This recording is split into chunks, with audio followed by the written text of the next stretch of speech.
رسول الله حبيب الله نبي الله.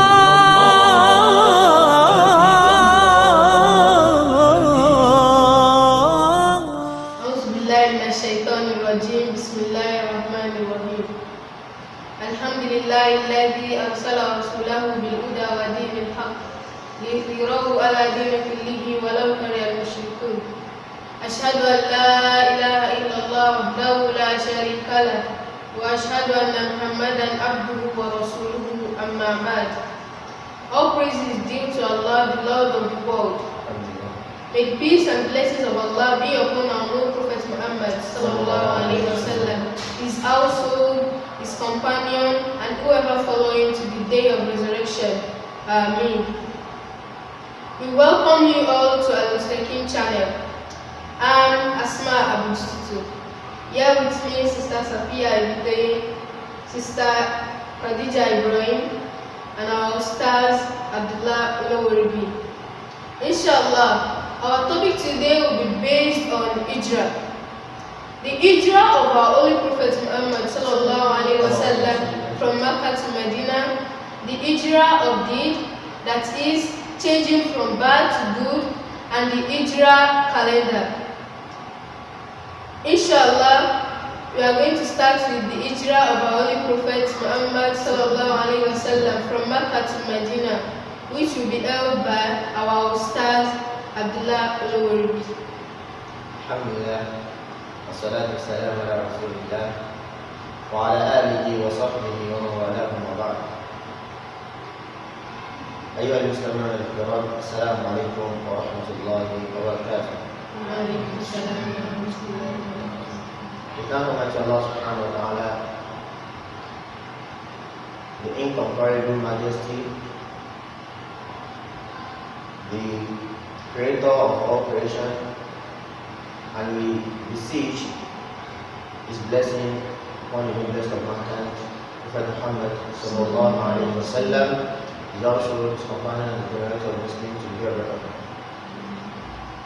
Just like my little sister said there, I'm going to be handling or discussing about the migration of Rasulullah sallallahu alaihi wasallam from Mecca to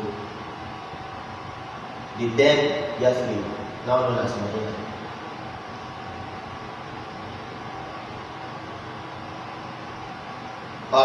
In the early days of Islam, the Prophet ﷺ, after the first revelation, the second revelation, he was asked to go out and to invite people to the religion of Islam.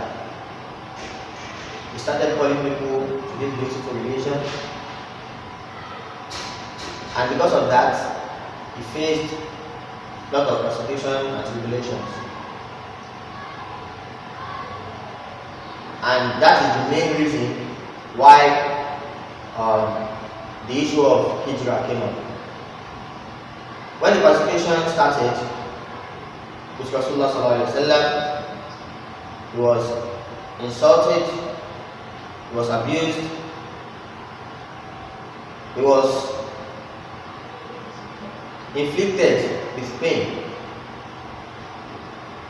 just because he was calling to the religion of Allah subhanahu wa ta'ala.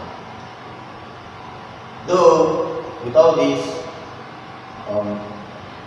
we still have some people coming into this beautiful religion after seeing the beauty of the deen.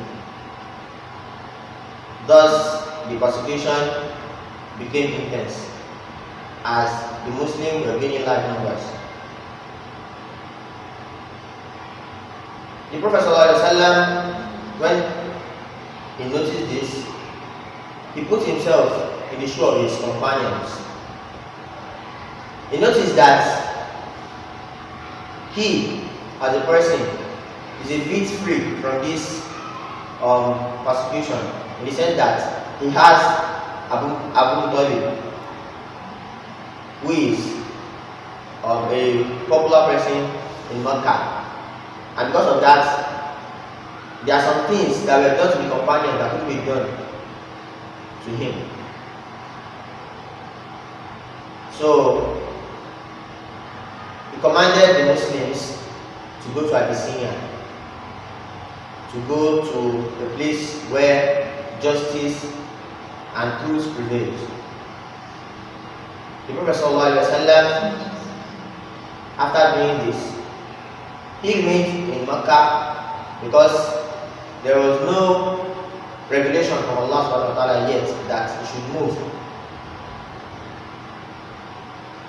The Quraysh, the disbelievers amongst them, they became angry over this and they plot to kill Prophet sallallahu alaihi wasallam.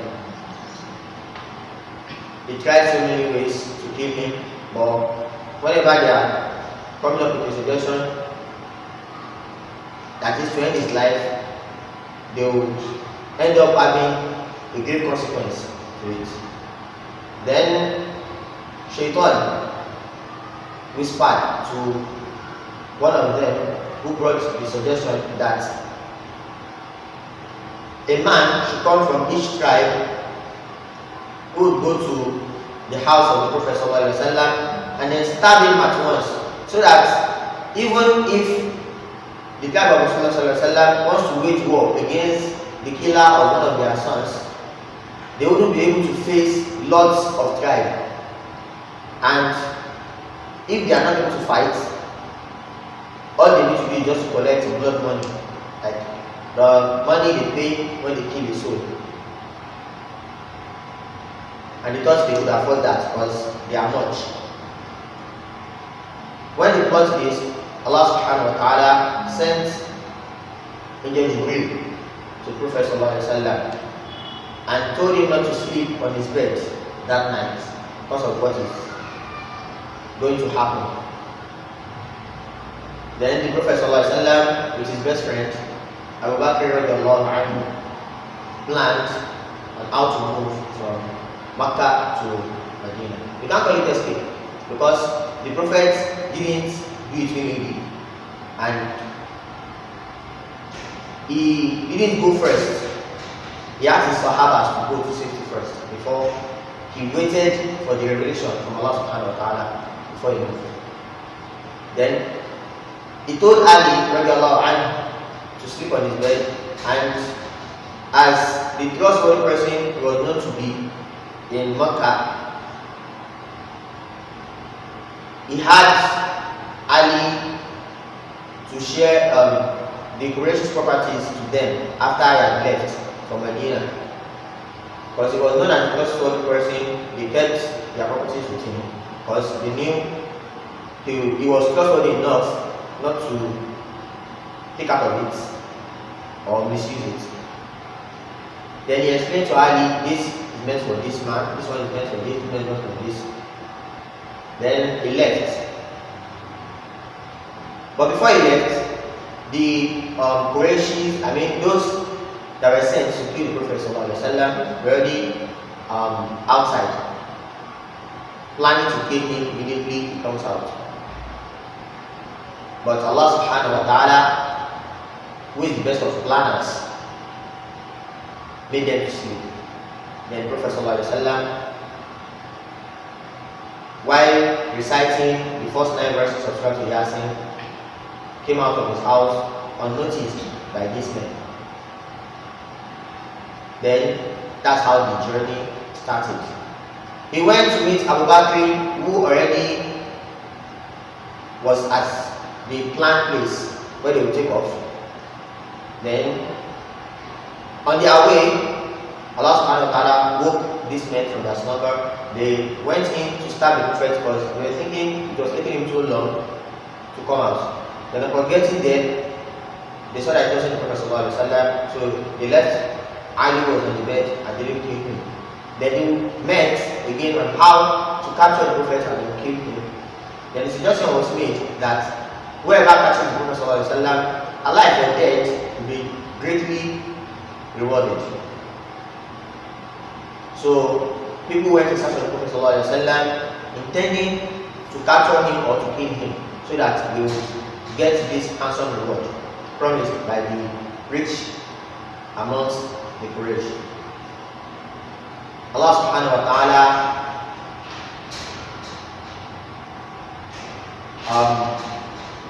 assisted the Prophet sallallahu alaihi wasallam and Abu Bakr radiallahu anhu. But when they were a bit tired, they entered into a cave, planning to rest there. So one of these men who was sent to kill or to capture the Prophet alive saw them. So they called themselves that they should go there to check if truly the Prophet was there. But on getting there, Allah subhanahu wa ta'ala ordered a spider to build a well that is worth building in, let's say, close to a week or more than a week, in just that period of time. So they were kind of confused that is it possible for the Prophet to have entered this cave and this kind of well will still be at the entrance. So he had to leave. But one of them stayed behind, believing that the Prophet ﷺ was still in that cave. So when the Prophet ﷺ came out of the cave with Abu Bakr, this man came out from his hiding place with his horse, chasing them. But each time he gets closer to them, his horse will just sink to the ground. And when they go far again, the horse will come out to them to continue. He will continue chasing them. And the same thing kept reoccurring. Then finally the man accepted Islam. It was like, for this person to be this safe, even without using anything, then this religion has to be a true religion. He accepted Islam that way. Then they got to Medina by the grace of Allah subhanahu wa ta'ala unharmed. They got to Medina to the welcoming hands of the Muhajirun and the Ansar. The Muhajirun were the Sahabas that were asked to migrate beforehand to Medina before the Prophet came, and the Ansar were those that accepted them in Medina. So when the Prophet ﷺ was noticed from afar, he was welcomed with this popular song.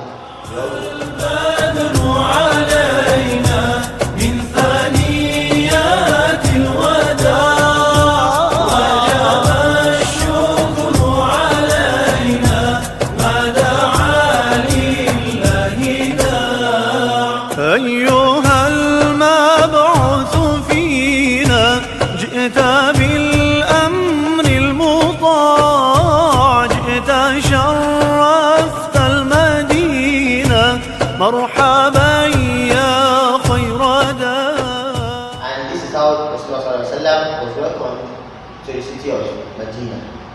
Medina to Munawwara. When the Prophet ﷺ got to Medina, he established a great bond between the Muhajirun and the Ansar, to the extent that some of them were willing to give out their wives, some of their wives, to their Muslim brothers who left their properties and even their wives in the city of Mecca because of the great persecution they faced. And so this is how the Hijrah of Rasulullah from of the Prophet and his companions from Mecca to Medina occurred. And thus this was used to start the Hijrah calendar that we all know. Since then the counting began, because that was when we can say that Islam started.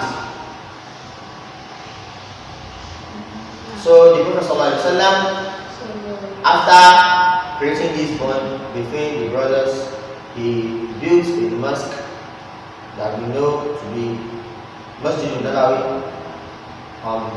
And after that, Islam began to progress as more people started coming into the religion of Islam, and Islam began to grow vast until this present moment, and it will continue to be until the day of judgment. Assalamu alaikum wa rahmatullahi wa barakatuh. Walaikum salam wa rahmatullahi wa barakatuh. Jazakumullah khairan for a beautiful presentation.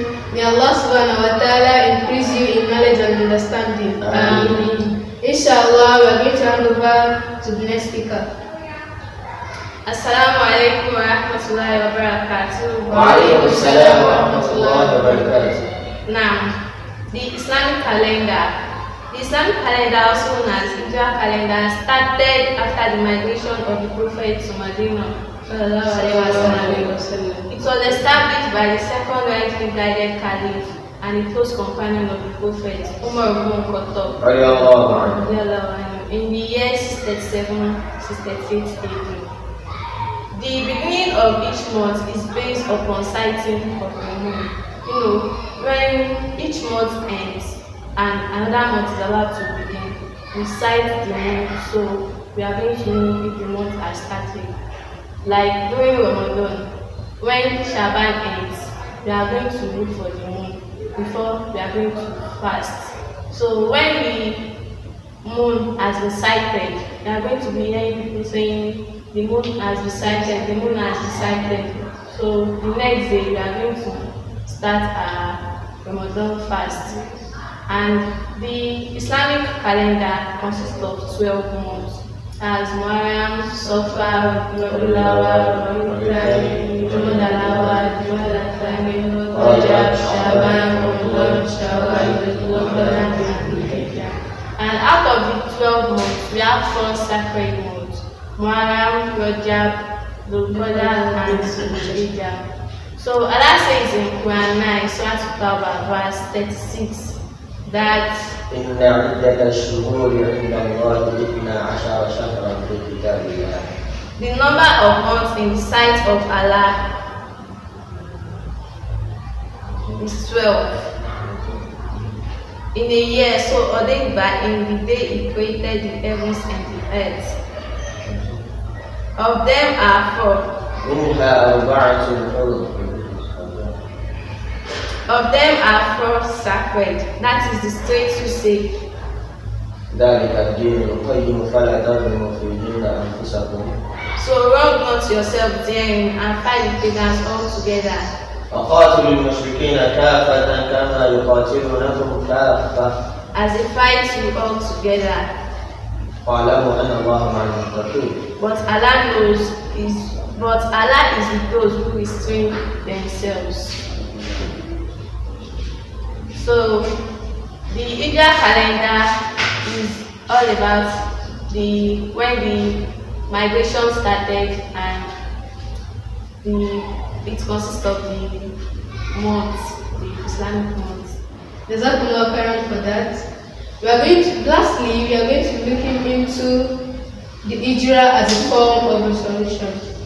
Assalamu alaikum wa rahmatullahi wa barakatuh. Wa alaikum salam wa rahmatullahi wa barakatuh. As she has said, we're going to be looking at Hijrah as a form of resolution. Now, as Muslims, this is a new year, and this is a time for us to be resolute. That is, to make firm decision, to be determined. Now, we need to look at those deeds that we've been doing, those deeds that are bad, that we need to change. We need to change for good. Let's say we've been lying for the past years. What do? We make a resolution that I want to stop lying. I want to stop stealing. And also, if there are good deeds that we're doing, we should also think of it that, okay, I want to increase my ibadah. I want to start competing through Quran in the month. And if we look at our society now, we found out that there are so many atrocities going on. So one of those things that we can do as Muslims, how do we perform our own Hijrah? When we found out that the area that we live is full of evil acts, what we can do is that we move from that place. We move from that place that the bad acts are being done to a lesser place. That is somewhere that we can worship Allah subhanahu wa ta'ala, somewhere that we can move with people who want to impact to lives. We want to shun all forms of evil. That is what we need to look for. So we need to look at how we want to change ourselves for better. How we want to meet Allah subhanahu wa ta'ala with good deeds. Assalamu alaikum for listening. May Allah subhanahu wa ta'ala reward us all. Ameen. Don't forget to like us on Facebook, follow us on Instagram, and then subscribe to our YouTube channel at Al-MUSTAQEEM. Bye.